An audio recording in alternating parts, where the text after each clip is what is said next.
غاضب وماذا غاضبا علي مثل سنتين. شاهد الكرة الماضية وشاهد التسديد المحاولة والتقدم، وأتى الهدف بمشاهدة من مسعود زراعي،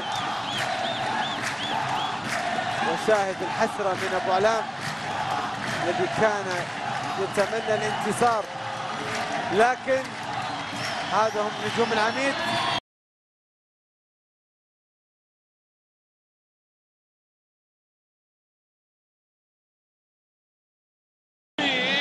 وواحدة باليسار وواحدة بالعارضة وواحدة بالشبك، وكورة جيزاوي بتضيع في الدقيقة 76 من عمر اللقاء.